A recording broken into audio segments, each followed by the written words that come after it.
Продължаваме с балканската ни обиколка и за целта искам да ви представя едно много традиционно гръцко ястие, а именно сувлакя. Сувлакя в превод означава дървен шиш с месо. Може да се направи от свинско, агнешко, но днес сме се спряли на пилешката му версия. За целта ще са ни необходими пилешко филе, чушки, лук, лимон, зехтин и подправки на вкус. Ще започнем с рязането на филето. Взимаме си хубаво пилешко филе, което предварително е обезципено и почистено, и го режем на еднакви квадратчета, които е хубаво да са с големина около 2,5 на 2,5 см, за да могат лесно да се нижат на шишчетата в последствие. Много от отдавна гърците са превърнали сувлакито от кукичка за туристи в традиционна храна. Те не се плашат да експериментират и да прибавят различни подправки, различни видове маринати. Ако имате път към Гърция, ви съветвам да не пропускате сувлакито.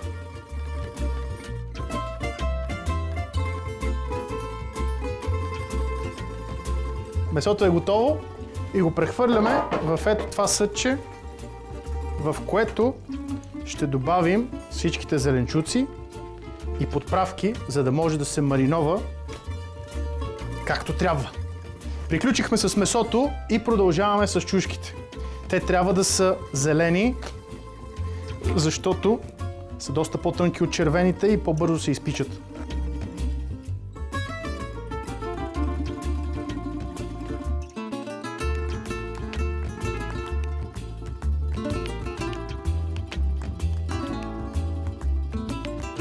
Режеме чушките, които ще направим първо на ленти с еднаква ширина, а след това ще нарежем на купчета, които да са горе-долу с големината на късчетата месо.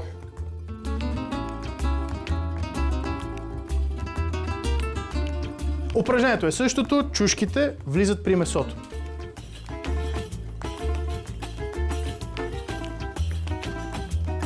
Няма оригинална рецепта за сувлаки.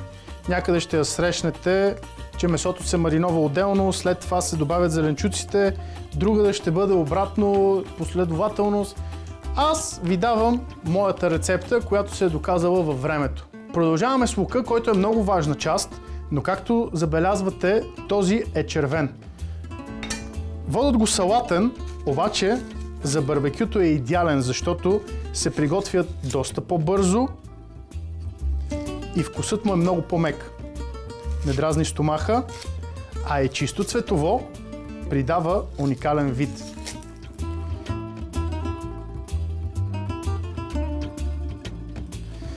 Режем на две, обръщаме и съобразяваме размера. Значи, това казвам, че е добре.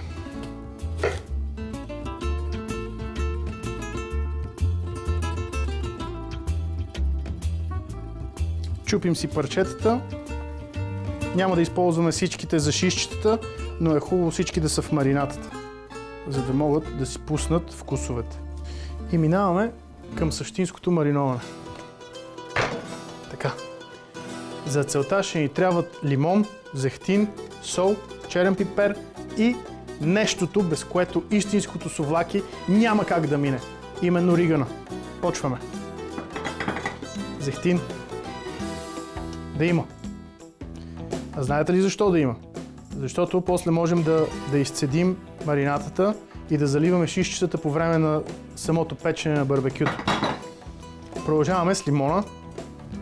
Пилешкото обича лимон и той е неизбежна част от всички маринати за пилешко, защото киселината предварително сготвя месото, а и му дава много приятен вкус.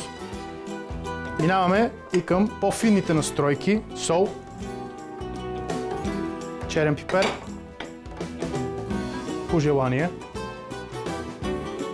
И както вече казах, неизменния риган. Количеството е да има.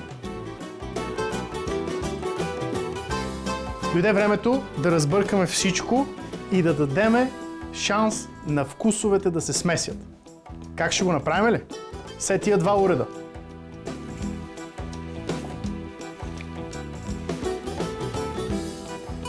Ето, вече имаме една уникална маринована, не нанизана сувлака. Готова да отиде в хладилника. Хубаво е това да бъде между 2 и 6 часа, но моята препоръка е да е цяла нощ. Стига да имате възможност. Месото, добре мариновано, както сами видяхте, вече е в хладилника и ще си почива там за известно време. Докато това е така, ние ще направим нещото, без което то не може, а именно питата за сувлаки. Питата е много важна част. Сега ще ви покажа как се прави. Има няколко особености, но нищо тревожещо. Започваме. Купа, в която наливаме хладка вода. Водата е хладка, не е гореща, за да може да се активира маята и тестото да втаса по-бързо. Към хладката вода прибавяме мая, след което прибавяме захарта, спомагаща активизацията.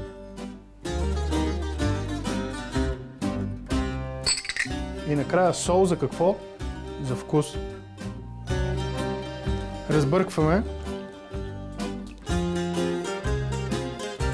за да се размие маята и да започне процеса. Това е един от най-елементарните видове тесто. Единственото, което е важно, е втасването. След като втаса добре, има един малък трик при печенето, който с удоволствие ще споделя с вас. Но малко по-късно. Маята вече е разтворена. Започваме да добавяме брашното.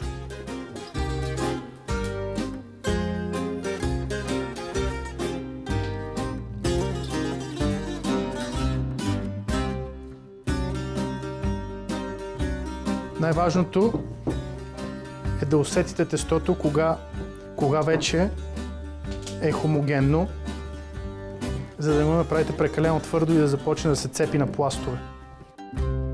Мисля, че вече е време да го изкараме от семейното огнище и да го сложиме на сцената на живота.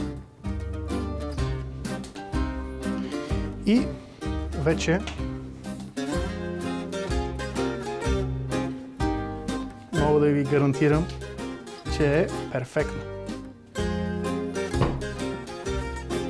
Покриваме с фолио и го оставяме някъде на топло за минимум 1 час, за да втаса.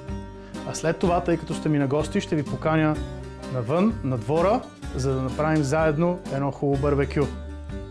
Очаквайте ме след малко. Ето ни отново, но този път сме навън, защото реших леко да ви поизненадам. Тъй като сте ми на гости вкъщи, а аз обичам всички мои гости да се наслаждават изцяло на атмосферата, реших да създам една малко по-така. Или да направим барбекю, да си изпечем питите както си трябва. За това ще се радвам, да се отпуснете и да се наслаждавате. Първото, което ще направя, да си поръса тестото с малко брашно, защото сега ще го премесиме, за да извадиме въздуха от него, след което ще го насечеме на порции и ще започнем да печем.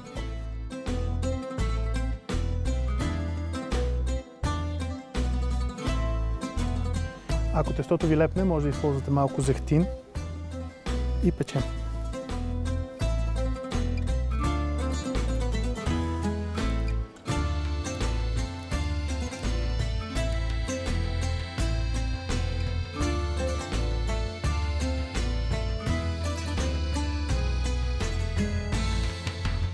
Ето, че първата е готова и сполучливо можем да я извадим. За да се получи онзи истински ефект на пита бред, ще трябва да ги завием с малко прозрачно фолио, за да се задушат и да са много меки и приятни за ядене. А и ги оставяме почти малко по-сурови, за да може, ако се наложи, да ги притопляме за нас или нашите гости, да имат място за до приготовление. Продължаваме с оформянето на следващата ни пита.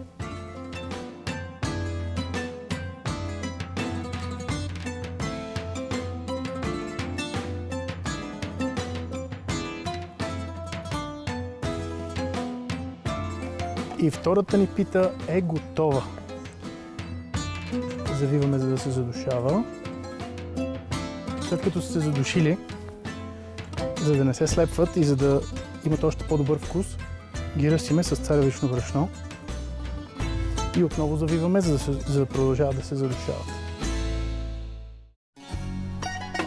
Да правиш пита е голямо удоволствие, но да започнеш с сувлакито и да усещаш как месото и зеленчуците минават през пръстите е несравним кеф. Започваме да нижеме шишчетата.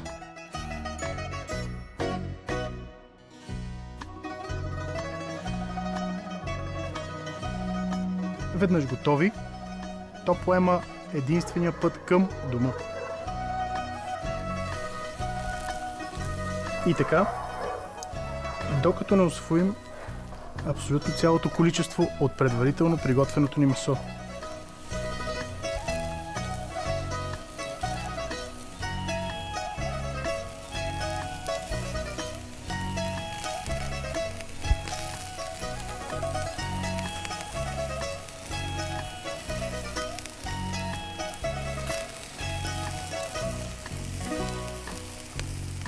Ето, че имаме първите си резултати от днешния усилен труд и започваме да ги пъхаме в тенджерата.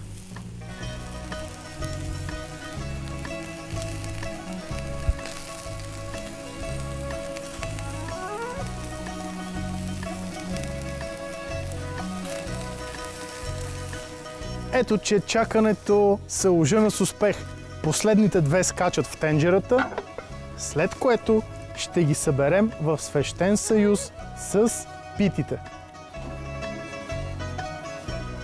Затваряме да се задушат, отваряме питите и, както ви казах, оставяме ги леко сурови, за да можем в този момент да ги допечем.